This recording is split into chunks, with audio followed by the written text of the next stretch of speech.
시간에 이어서 계속 칭의 부분과 이제 성화, 인간의 행위 부분이 어떻게 연결되어 있는지를 보는데 상당히 많은 분량을 칼빈이 할애를 했는데 제가 필요한 부분만 대충 발췌를 해서 12장부터 18장 사이에 대충 얘기될 만한 것들만 제가 발췌를 해봤습니다. 2시간 정도 남았습니다. 앞으로. 그러니까 11월 말에 이제 총강이 2주가 남았는데, 다음 주에는 성화하고, 또 예정 있는 부분을 한번 또 3권의 마지막으로 다루고 가도록 하겠습니다. 중요한 것들은 그 같은 선상에서 얘기들을 계속 하기 때문에 반복된 얘기들은 적지 않았고 그냥 제목만 일단 적어봤습니다. 12장은 은혜로부터 나오는 칭의가 진정한 확신이 되어야 한다면 우리는 전심으로 하나님의 심판대 앞에 서야 됩니다. 그래서 첫 번째 단락에서는 하나님의 심판대 앞에서는 누구도 의롭지 않다. 두 번째, 인간 앞에서의 의와 하나님 앞에서의 의라고요. 진정한 의에 대한 증인으로서 어거스틴과 이거 어떻게 읽나요? 불어 같은데 혹시 뭐 불어 하시는 분 계세요? 아, 독일어식으로 읽은 네, 표 목사님. 버나드 클레르보의 버나드 아닌가요? 그렇군요. 버나드 끌레르고요. 예. 네. 그 다음에 4번에 하나님의 심판은 인간의 모든 자기 기만을 멈추게 한다. 그 다음에 6번에 하나님 앞에서의 겸손이 무엇인가. 6번에서는 우리는 스스로를 완전히 비운 채로 하나님의 자비를 위한 공간을 마련해야 한다라고 칼빈이 이야기를 하고 있습니다. 7번은 그리스도는 의로운 자가 아닌 죄인을 부르신다는 내용. 8번째 단락에서는 하나님 앞에서의 교만과 스스로 만든 확신은 우리에게 그리스도를 향하는 길을 차단시킨다. 이런 제목으로 얘기를 하고 있습니다.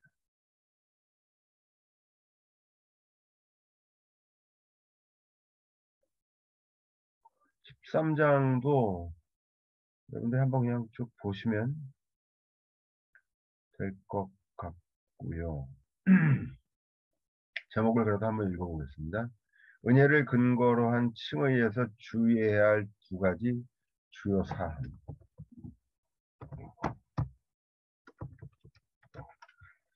1번 칭의는 하나님께 영광과 그의 의에 대한 계시를 위해 봉사하는 것이다. 다시 말해서 우리가 의로워진 목적은 하나님의 영광을 돌리고 그의 의를 드러내기 위함이다. 두 번째, 자기 자신의 의를 자랑하는 사람은 하나님의 영광을 훔치는 것이다. 세 번째, 자신의 의를 고집하는 것은 양심의 평안을 주지 못한다. 그래서 바울은 로마서 4장 14절, 만일 율법에 속한 자들이 상속자라면 믿음은 헛것이 되고 약속은 파기되었느니라는 로마서 4장 14절의 말씀을 통해서 의에 대한 약속이 우리 행위의 공로에 근거되거나 혹은 율법의 준수에 좌우될 때 신앙은 폐기되며 무의미해짐을 가르칩니다.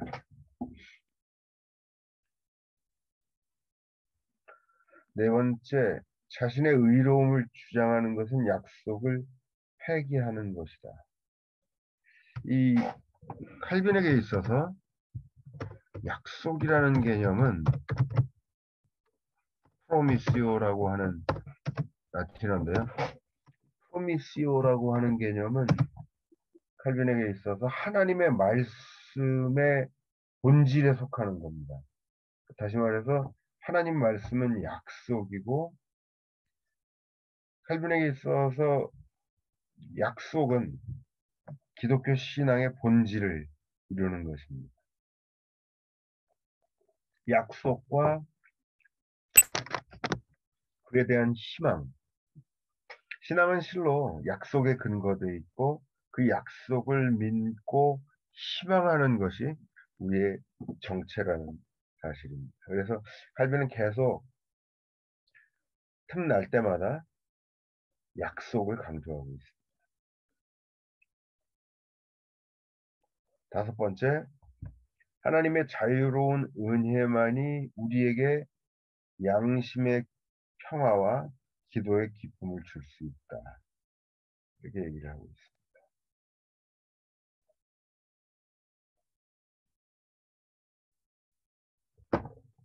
14장에서는 칭의의 시작과 그 꾸준한 연속성에 대해서 이야기를 합니다.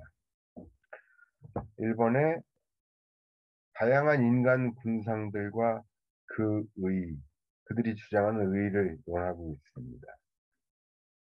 다양한 인간들이 있는데 하나님을 인식하지 못하는 인간들.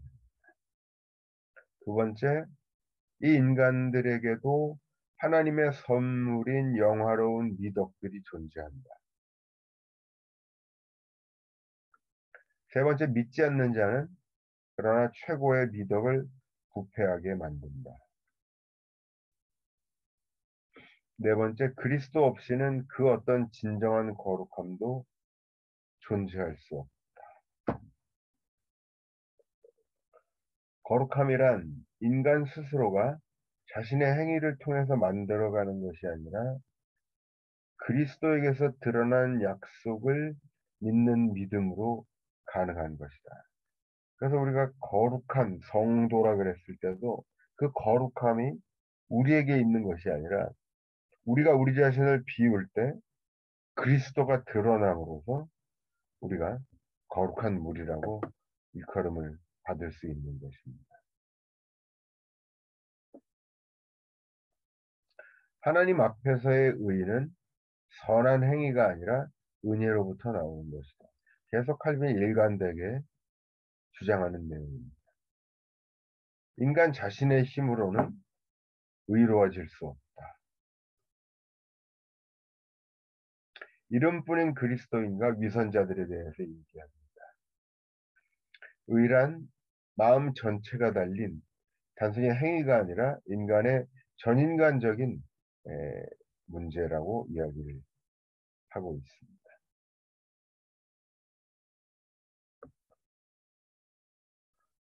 8번의 인격과 행위에 대해서 우리의 인격이 행위를 통해서 은혜에 도달될 수 있는 것이 아니라 역으로 우리가 하나님 앞에서 은혜를 발견할 때 비로소 우리의 행위 또한 은혜에 도달하게 된다.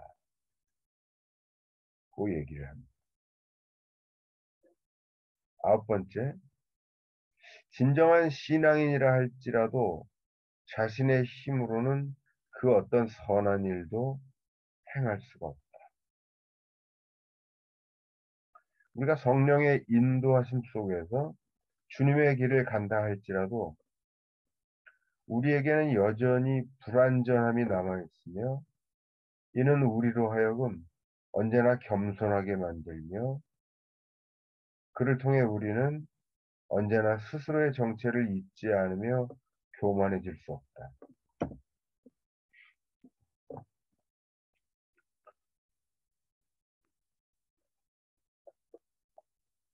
10번에 스스로 의롭다 여기는 이는 율법의 참 의미를 오해하는 것이다. 행위로부터의 의와 관련해서 중요한 것은 율법의 행위가 아니라 계명이다. 즉 신앙적 행위란 인간 편에서 의를 주장할 수 있는 근거가 아니라 율법에 대한 지속적 순종을 의미하는 것으로서 성령의 역사입니다.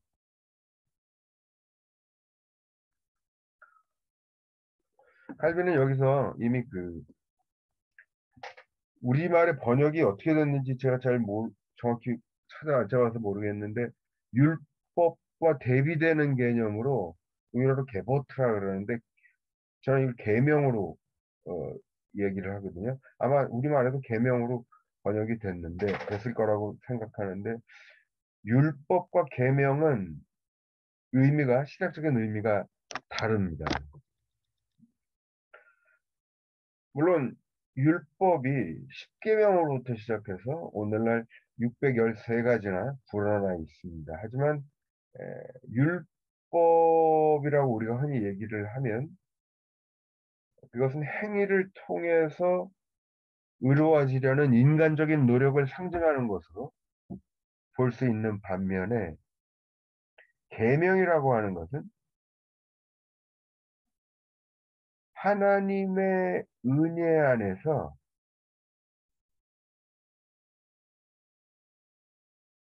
우리가 어떤 사람이 되기를 바라시는지, 그래서 하나님의 은혜 안에서 당신의 능력으로 우리의 행위를 주관하실 때, 그것을 계명이라고 말합니다. 신학적으로는.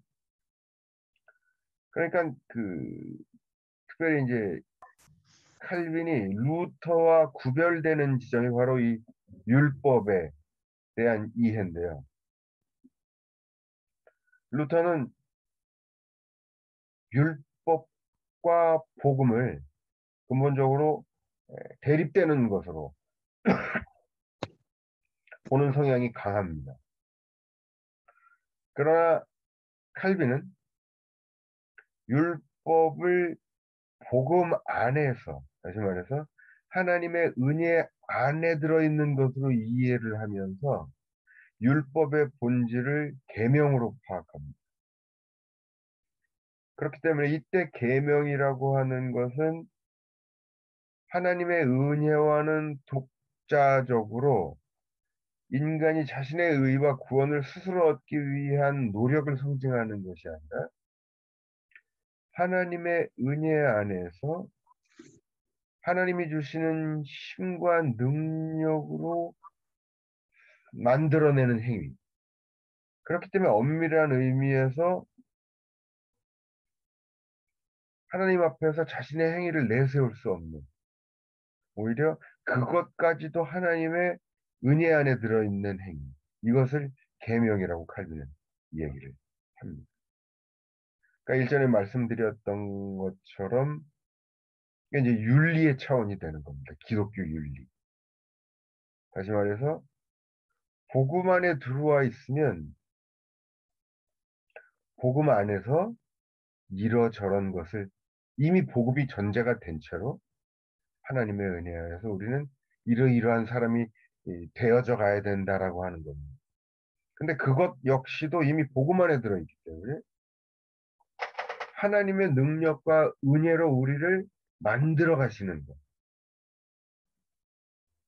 그것을 계명이라고 볼 수 있습니다.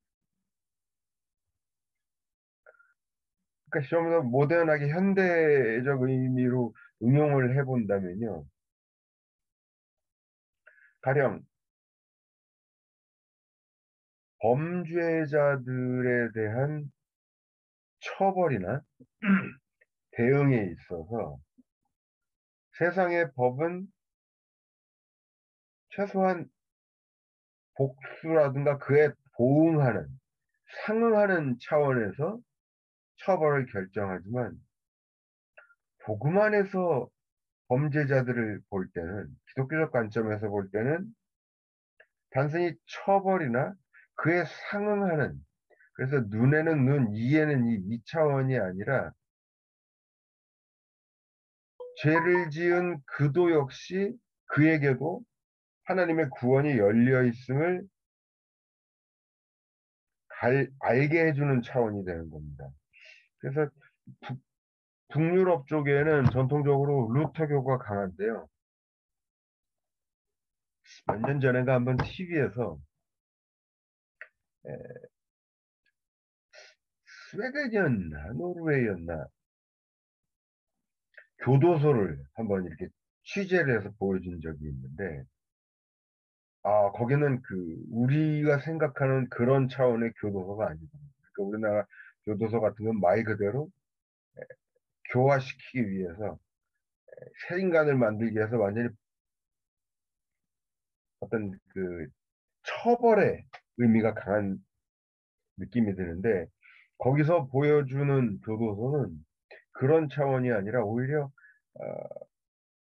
따스한 햇살을 내리쬐주는 듯한 그런 시설과 분위기 속에서 교도소가 마련이 되어 있더라고요. 이런 부분들이 이제 복음 안에서의 윤리 차원이 될 수 있습니다. 어쨌건 칼빈은 구약, 율법을 복음과 대립적으로 보지 않고 계속 복음 안에서, 그래서 율법이 아닌 계명의 차원으로 받아들이고 있습니다. 그럴 때 비로소 구약 성서의 의미가 우리에게 또 새롭게 다가올 수 있습니다. 구약은 이미 지나간, 그래서 폐기 처분된 약속이 아니라 시간적으로 앞선 오래된 약속이지만 여전히 오늘 우리 상황에서도 적용될 수 있고 유효한 약속으로 칼빈은 보고 있습니다.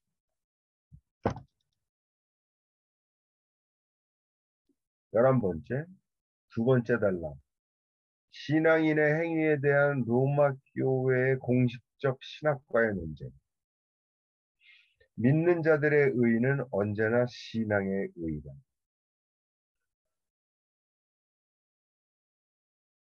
로마 교회는 칭의를 중생으로 이해하고 있는데, 이는 칼빈에게서 성화를 의미하는 것이며, 그렇기에 칼빈에 따르면 중생이란 그 속에서 하나님의 영이 우리를 율법에 대한 순종으로 변화시키는 과정이다. 그렇게 또한 로마 교회는 중생한 인간의 의를 다음과 같이 서술한다. 그리스도에 대한 믿음을 통해서 일단 하나님과 화해된 인간은 이제 자신의 선한 행위를 통해서 하나님 앞에서 의롭게 여겨지며, 그렇게 이 행위의 공로를 통해서 하나님의 마음에 들게 된다는 것이다. 그러나 믿는 자들의 의는 그의 독자적인 행위가 아니라 여전히 믿음의 근거돼요. 그러면서 로마서 4장 3절에 아브라함이 이를 믿으니 하나님이 어떻게 되죠? 그를 의롭게 여기셨다, 이런 구절이 있지 않습니까? 그 구절을 예로 들고 있었습니다. 그러니까 아브라함이 믿었을 때가 그가 하나님을 처음 만났을 때가 아니라 이미 하나님과의 관계가 시작된 후였다라는 거죠. 그래서 이후에 의로 칭의 사건 이후에 계속되는 삶 속에서도 여전히 믿음이 중요하고 그로부터 의가 나온다라는 칼빈의 논지가 계속됩니다.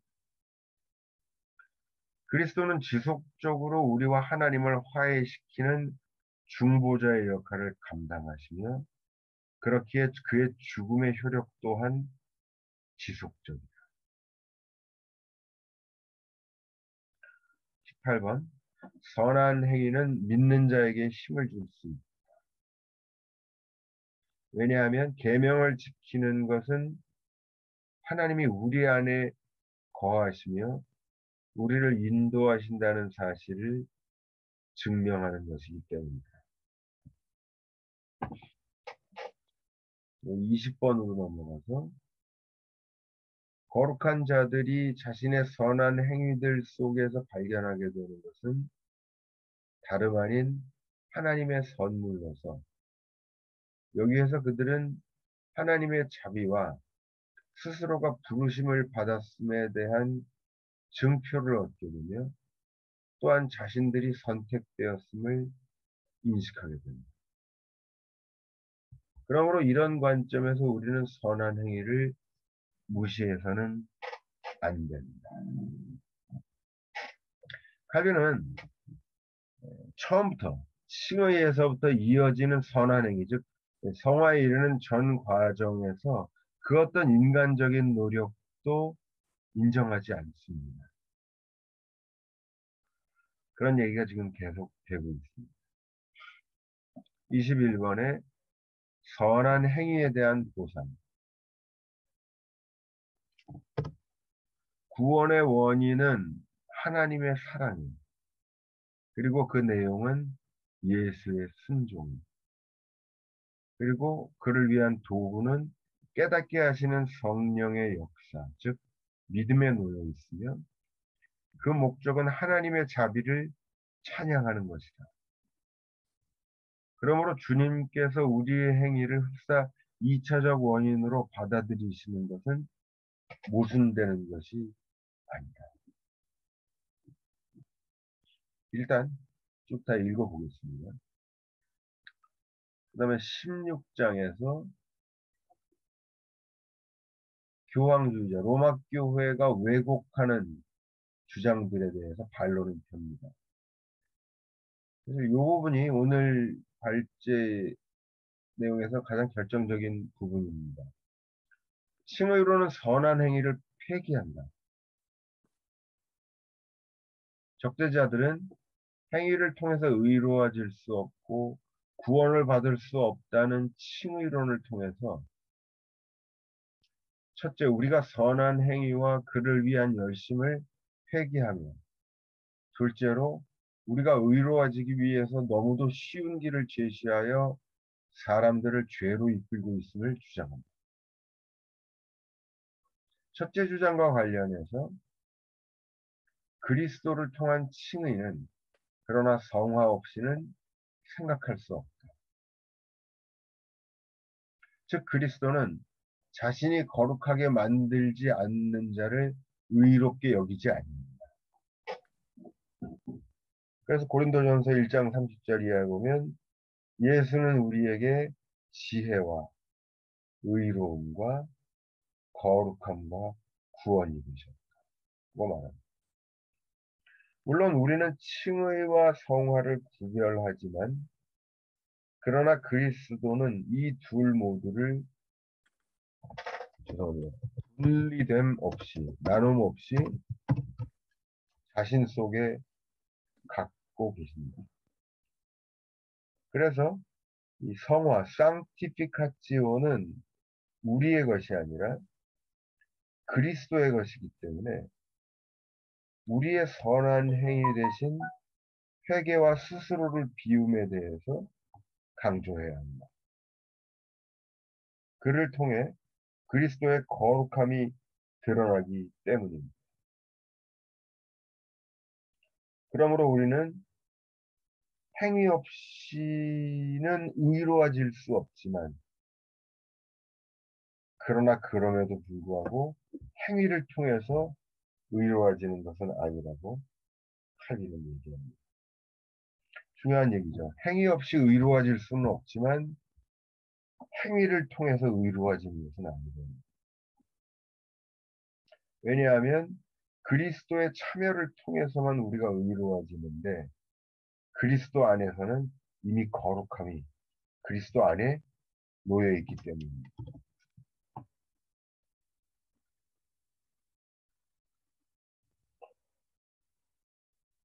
대충 이 정도 얘기를 할 수 있는데 문제는 이제 그 칭의, 믿음으로 의로워진다는 칭의와 행위와의 관계를 지금 칼빈이 계속 이야기를 하는 겁니다. 이 부분은 제가 아마 처음에 말씀을 드렸던 것 같은데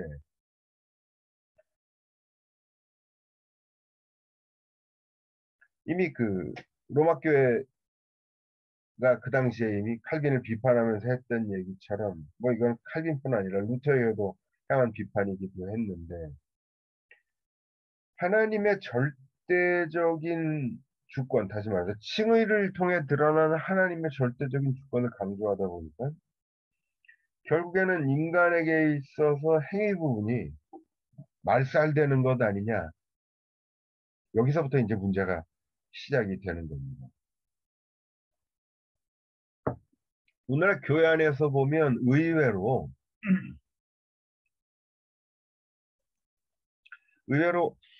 많은 이들이 소위 세미 펠라기아노들입니다. 하나님의 은혜를 인정하지만 그래도 인간 편에서의 노력도 인정돼야 될 거라는 생각들을 많이들 가지고 있는 거죠. 그러나 루터 칼빈으로 이어지는 정통적인 개신교 라인에서는 인간의 그 어떤 노력도 인정하지 않고 있습니다. 그러면서 이제 패러독스하게 오늘도 나오지만 그러나 하나님의 절대적인 주권 속에서 일어나는 이 칭의 사건이 인간의 선한 행위를 말살하거나 폐기시키지 않는다. 그러니까 로마 카톨릭 입장에서 보면 야, 그 선한 행위가 없어도 되는 거냐, 무조건 믿으면 끝나는 거냐, 이렇게 이제 받아들일 수 있기 때문이죠. 그러니까 이 모든 문제들의 출발점은 어디에 있냐면, 어떻게 한편에서는 하나님의 절대적인 주권을, 그러나 또 다른 한편에서는 인간의 선한 행위를 동시에 같이 주장할 수 있는가.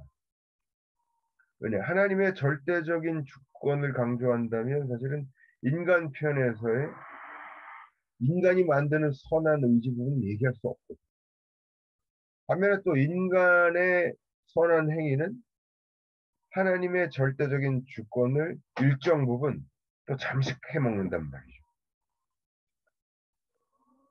그러나 칼빈은 두 가지 모두를 다 100%로 주장할 수 있습니다.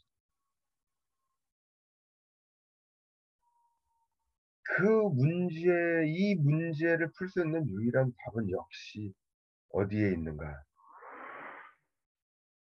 신앙 고백입니다.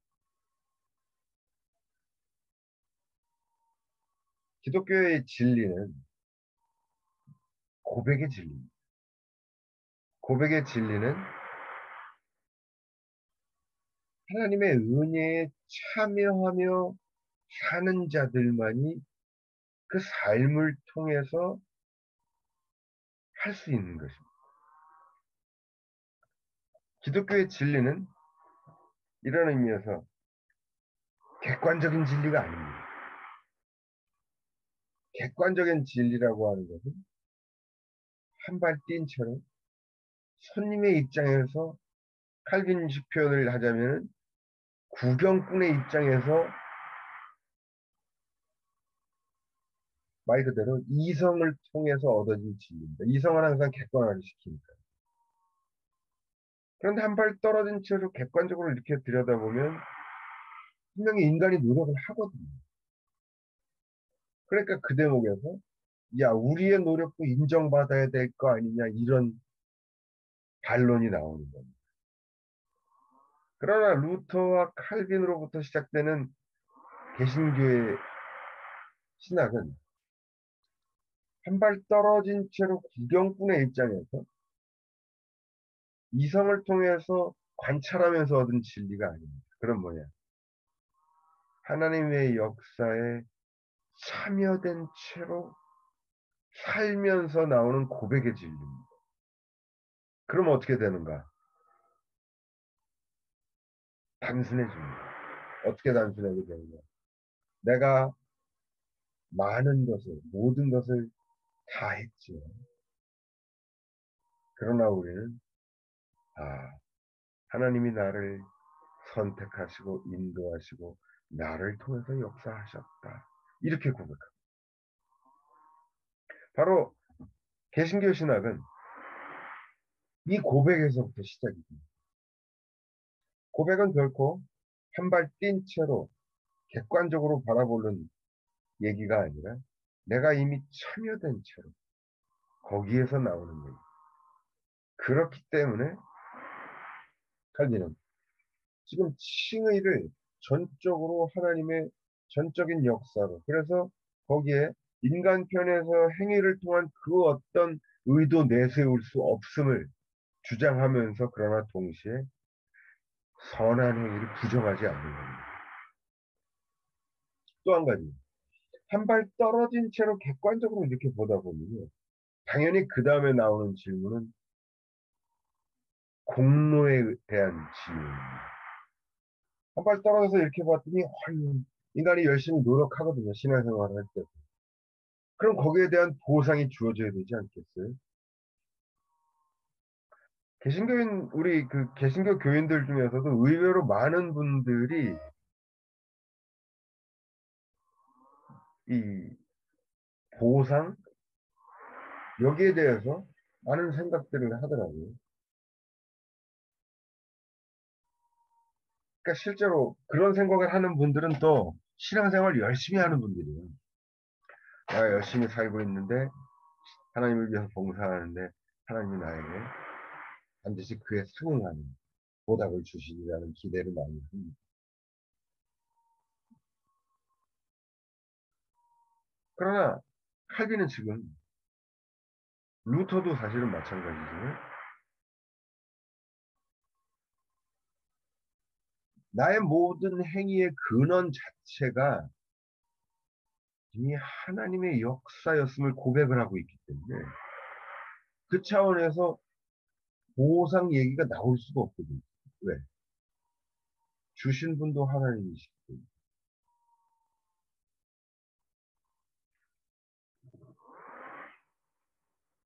목사님, 네네. 고백에 대한 이야기를 하셔서 아주 참 공감하는데 네네. 어느 분이 죄에 대해서 너무 고민을 하지 마라. 은혜로 다 구원을 받았으니까 너무 죄에 대해서 뭐 그렇게 마음 아파하지 말고 근데 사실은 십자가의 고난, 성찬, 죽음을 통해서 우리가 은혜를 받는 거지. 은혜 받고 할렐루야 했다고 해서 뭐 이제는 자유롭게 더 고민할 필요가 없다. 그건 잘못된 거죠. 그렇죠. 음, 그게 왜냐면 지금 우리 테마랑 딱 그게 연결이 되어 있습니다. 무슨 말이냐면 음, 칼빈이 이제 행위가 선한 행위가 나오는 부분이 바로 성화 부분인데 이 성화를 칼빈은 철저하게 회개로 보고 있어요. 왜냐? 선한 행위 자체가 우리의 노력을 통해서 우리의 의지로 되는 것이 아니라 그리스도의 역사로 보기 때문에 그럼 우리 쪽에서 해야 될 거는 뭐냐? 끊임없이 자신을 비우는 거예요. 바로 자신을 끊임없이 비워야만 우리 안에 그리스도가 역사하시면서 성화를 만들어가는 거거든요. 그리고 자신을 비우는 행위가 뭐냐? 바로 회개라는 거죠. 근데 이제 우리가 한번 말씀드린 기억이 나는데 신앙생활 하면 할수록 이 회개 부분이 갈수록 무뎌져 가죠. 그리고 너무 당연한 것들이 우리에게 너무 많아집니다. 그렇죠? 칼빈은 이처럼 칭의에서부터 성화의 전 과정 자체를 전적인 하나님의 역사로 보고 그 말은 뭐냐면 믿고 선한 행위를 하지 말아야 된다는 얘기가 아니라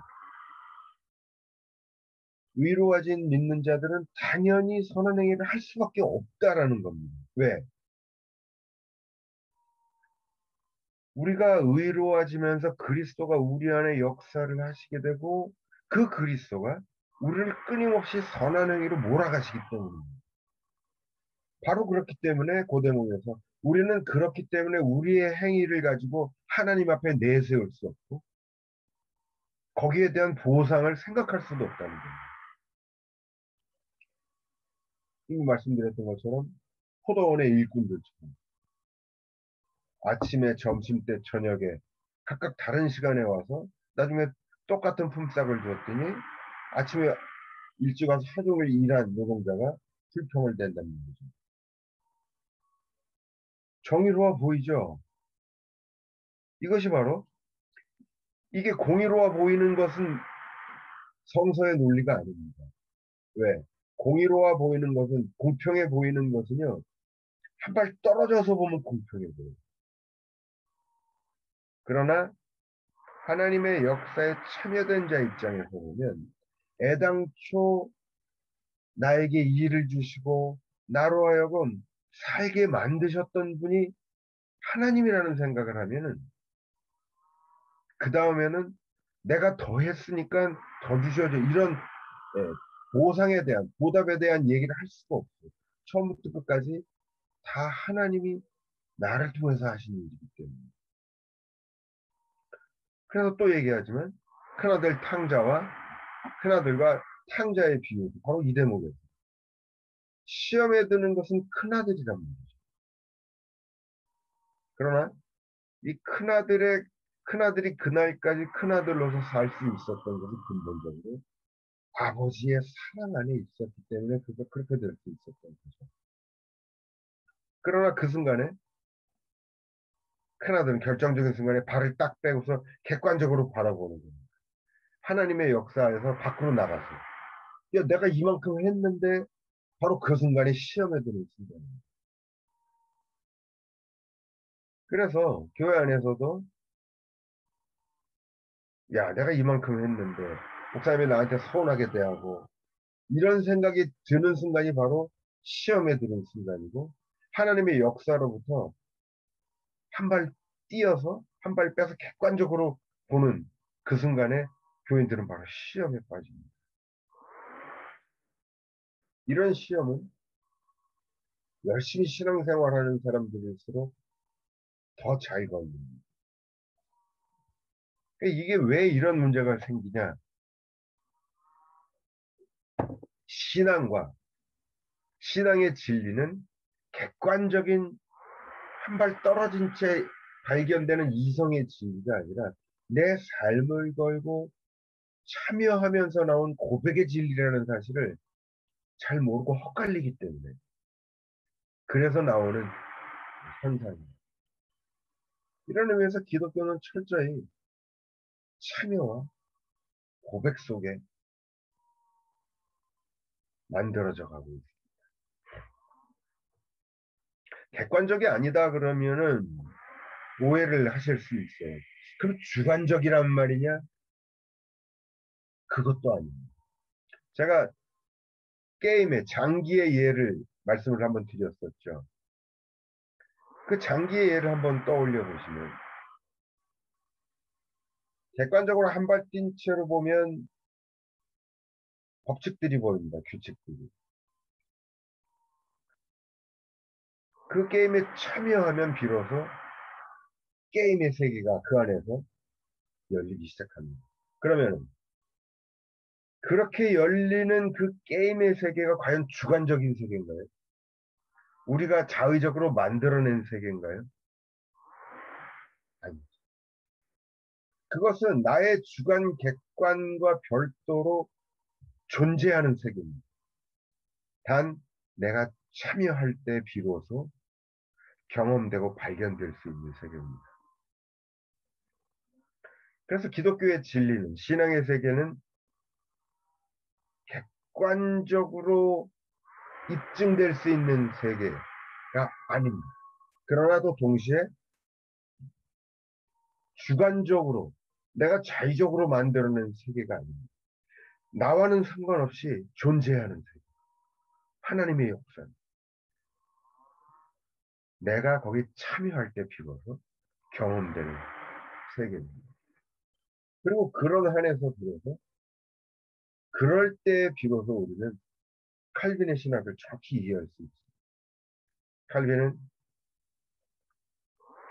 하나님의 전권적인 역사를 주장하면서 거기에 인간적인 노력의 여지를 전혀 만들어 놓지 않습니다.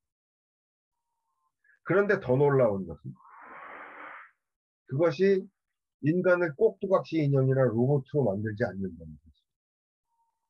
그래서 이제 다음 주에 보시면 기독교적 자유에 대해서 이 얘기를 합니다. 칼빈이 19장에서부터.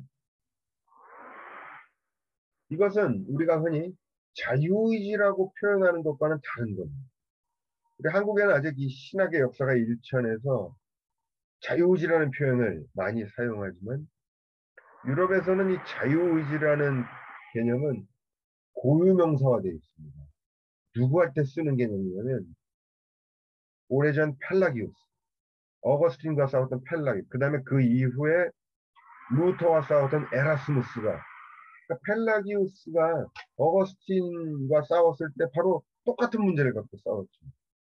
어거스틴은 하나님의 절대적인 은혜를 주장했던 반면에 펠라기우스는 오케이, 좋은데 그래도 인간 편에서 우리도 노력하잖아. 이 얘기를 펠라기우스가 했던 겁니다. 그러나 어거스틴은 전혀 그 의견을 받아들이지 않았어요. 그리고 천년이 흐른 후에 루터가 종교개혁을 일으키자 루터의 가장 든든한 우군이었던 휴메니스트 에라스무스가 같이 종교개혁을 힘을 보태다가 바로 결정적으로 갈라서는 지점이 바로 여기였어요. 에라스무스가 인간의 자유의지에 대하여라는 책을 썼습니다. 에라스무스는 지금 천년 전에 펠라기우스와 똑같은 생각을 하고 있었습니다. 펠라기우스나 에라스무스는 그러나 독실한 기독교인들이었습니다. 신학자이기도 했고요. 하지만 그들은 요만큼 그래도 우리 노력하잖아. 우리의 노력도 조금이라도 인정받아야 되지 않겠어. 이 부분을 얘기했습니다. 바로 그때 사용했던 개념이 자유의지 개념입니다. 그러자 거기에 반박하면서 루터가 대번에 자신의 최고의 대표작을 씁니다. 바로 종의 의지에 대하여 라는 책을 쓰면서 에라스무스를 반박하고 휴메니즘과 결별합니다.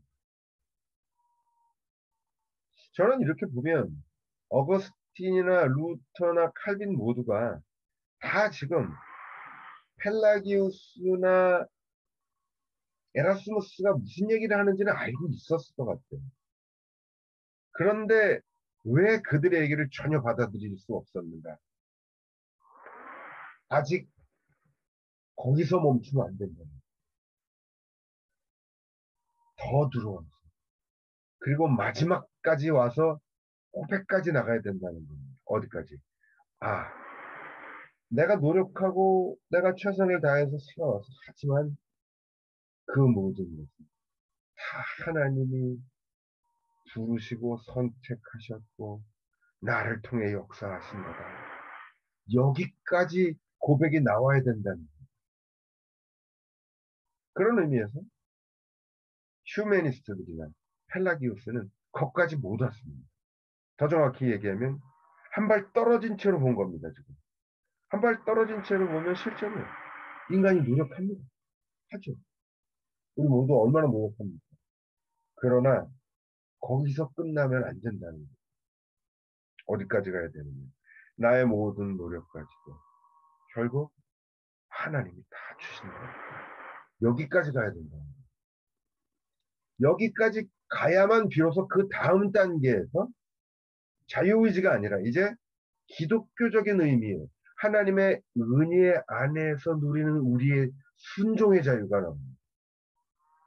바로 거기에 이제 선한 행위, 우리의 행위에 대한 영역이 바로 거기서부터 이제 얘기가 됐습니다.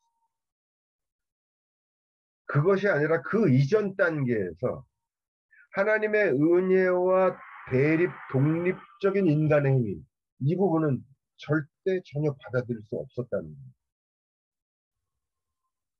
그것이 칼빈의 신학의 가장 큰 맥입니다. 그래서 다시 말씀드리지만 보상이라든가 이런 것들, 이런 것에 대해서는 전혀 이야기할 수가 없습니다. 왜?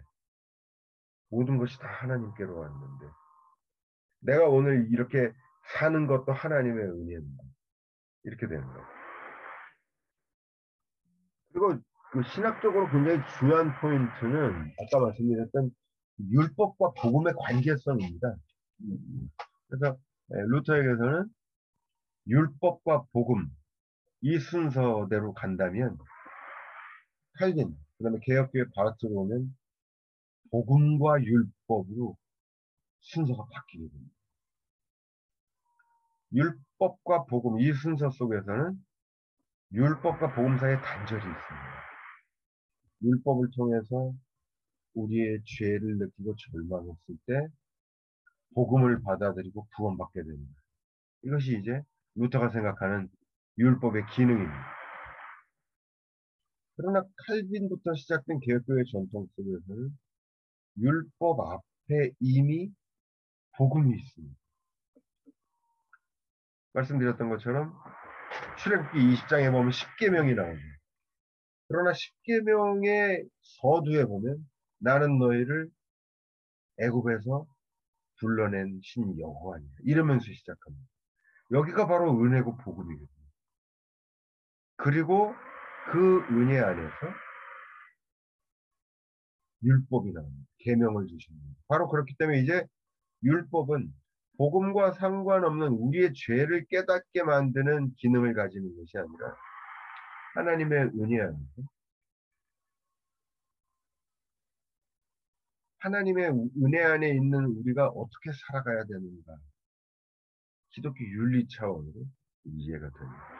그러면서 계명이 되는 겁니다. 율법과 계명의 차이는 그렇게 이해될 수 있을 것 같습니다. 그 교재로 주로 쓰는 게 기독교 강요의 그 번역하셨던 원강현 교수 네. 그 책을 우리가 주 텍스트 번역이 여러 가지였는데 네네. 그 성서 신학 아니 저기 뭐야 성경 신학이라고 하는 거를 조금 물어볼게요. 그 게알더스 보스 성경 신학이라고 네. 어떤 얘기를 하시나요, 그분은? 신앙 고백적인 문서던데 네. 신앙 고백 쪽으로 강조를 하고 있는 특별히 그 하이델베르크나 웨스트민스터나 뭐에 쭉 나오는 그 신앙 고백에 대해서 네. 성경을 굉장히 강조하는 계시 쪽으로 네. 일반 계시나 특별 계시 쪽으로 그래서 우리가 지금 뭐 꿈에 뭐 내가 계시를 받았어 하는 그게 일반 계시는 분명히 아니고 그걸 특별 계시로 보는데 특별 계시는 끝난 거 아니에요? 성경 말씀이 성경 아, 말씀으로 그분이 그런 계시를 얘기하세요? 뭐 그분이 그렇게 이야기한다는 게 아니라 그분도 강조하는 거는 특별 계시는 성경 말씀으로 단회적으로 끝났다는 거지. 그럼 일반 계시는 뭔가요? 뭐 지금 우리가 일반적으로 이야기하는 현상, 사계절 뭐 이렇게 이야기하는 그래서 아, 그러네. 계시라고 하는 의미가 요한계시록에서 마지막 가루시아 뚜껑 열어서 보이는 그 계시가 아니고 근데 이제 개혁교회 입장에서 보면 이제 그 말씀을 들으니까 그러니까 사실은 칼빈 해석 부분에 있어서도 이제 네덜란드 쪽에서 방금 말씀하신 그런 이중계시 개념이 나와요. 그 잘 아는 아브라함 카이퍼라든가 네, 그다음에 그 제자 헤르만 바빙크 바빙 예 그쪽에서 이제 칼빈을 그렇게 보는데 결정적인 결정적으로 그분들이 좀 잘못 보는 부분이 있어요. 이 네덜란드 신학자들이 되게 보면 뭐 아니면 도식으로 가거든요. 물론 이제 일본에서 보면은 칼빈이 마치 자연계시 같은 것을 인정하는 것처럼 얘기를 합니다. 1권 1장에서부터 11장까지 그 부분이 되게 이제 기독교 강요의 서론 부분인데 거기에 보면은 자연신학을 그대로 받아들이는 것처럼 얘기를 하고요. 심지어는 자연은 신이다 이런 표현까지도 그 다음에 세멘 렐리기오니스라 그래서 모든 인간의 마음에 내재적으로 종교심이 심겨져 있다 이런 표현도 막 얘기를 하거든요. 그러다가 12장 딱 넘어가면서부터 얘기가 확 바뀌어버립니다. 이제까지 했던 모든 자연계시에 대해서 일고의 가치도 없는 거죠. 그 다음에 성서 얘기를 시작을 하거든요. 바로 이제 이 부분에서 에, 많이들 헛갈리는 거죠. 그래서 칼빈은 말씀하신 구분 속에서 특별계시뿐 아니라 자연계시도 얘기를 한다라고 생각을 하기가 쉬운데 사실은 그건 칼빈 신학을 잘 몰라서 하는 겁니다. 그러니까 무슨 말이냐면 말씀드렸던 것처럼 하나님 말씀 신학이 있어요. 칼빈에서. 근데 그 하나님 말씀 신학은 뭐냐면은 하나님이 특정한 시대 각 상황에 맞춰서 찾아오셔서 거기에 적응하시면서 각 시대 상황에 맞는 말씀을 주신단 말이죠. 이게 하나님 말씀의 운동성인데 칼빈이 기독교 강요를 쓸 때 말씀드렸던 것처럼 1장부터 11장까지를 서론으로 쓰면서 그 서론의 기능이 바로 뭐냐면은 지금 말씀드렸던 것처럼 각 상황에 적응하는 하나님 말씀의 운동에 칼빈이 지금 참여를 하고 있습니다. 기독교 강요를 통해. 그 말은 뭐냐? 당시에 사람들이 보편적으로 가지고 있었던 철학적 사고를 툭툭 건드리면서 거기에 지금 적응하듯이 얘기를 하는 거예요. 그래서 서론 부분을 독자들이 이렇게 딱 보면 그렇지 그렇지 하면서 따라오게 된단 말이죠.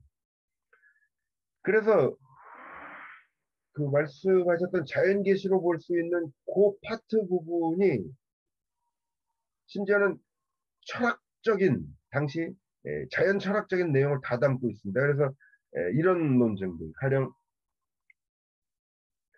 피니툼 non capax infinity 다시 말해서 음, 유한자는 무한자를 완전히 이해할 수 없다. 이건 대단히 철학적인 논증이거든요. 기독교적인 논증은 어떻게 가야 되냐면 인간은 죄인이기 때문에 하나님의 뜻을 알 수 없다. 이렇게 가야 돼요. 근데 철학적으로 보면 이게 유한자는 무한자를 알 수 없다. 그런데 바로 이 피니툼 넘 카팍스 인피니티 이 논쟁을 1장부터 10장까지 칼빈이 또 갖고 들어옵니다.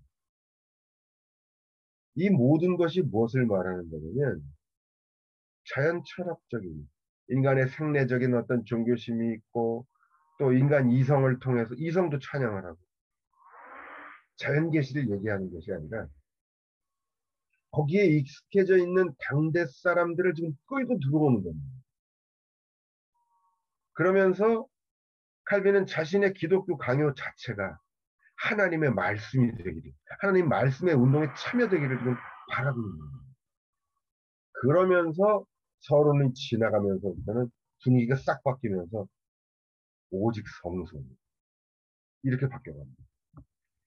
그 앞부분에서 그렇기 때문에 자연계시 부분을 얘기하는 것은 칼빈을 곡해하는 겁니다.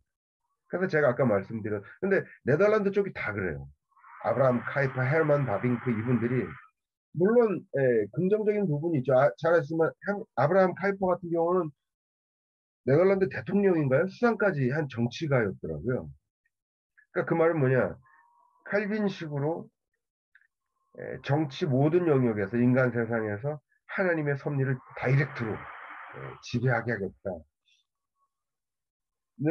거죠. 장단점이 역시 있습니다. 그러면 세상을 어떻게 봐야 되느냐? 있는 그대로 다이렉트로 하나님의 계시로 봐야 되느냐? 그 부분에서 칼빈부터 시작된 개혁교회의 전통 속에서는 no. 그럼 뭐냐? 그리스도의 신앙의 눈을 가지고서 비로소 세상을 돌아봐야 된다는 겁니다. 그래서 세상을 향해서는 좀 더 구체적으로 얘기를 한다면 세상에 특별히 이제 정치 관련해서 기독교인들이 특정 정파를 지지하는 경우들이 많죠. 그것이 보수건 진보건 간에.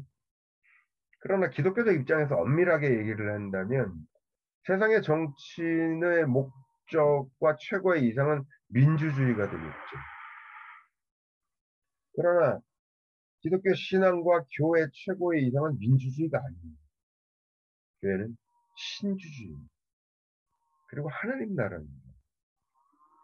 세상의 정치를 통해서는 신주주의가 하나님 나라를 실현될 수 없습니다. 그렇기 때문에 정치 참여 관련해서 기독교적 신앙인들은 잘해야 비판적인 지지 정도 입장을 가질 수밖에 없을 거라고 봅니다. 교회 안에서 함부로 특정 정파를 지지하거나 혹은 비판하거나 둘 다 문제가 있지 않나 생각합니다. 항상 거리를 두고 세상의 정치를 통해서는 하나님 나라를 건설할 수 없습니다. 하다못해 교회도 하나님 나라를 완전히 구현하지 못하는데요. 그렇게 볼 수 있죠.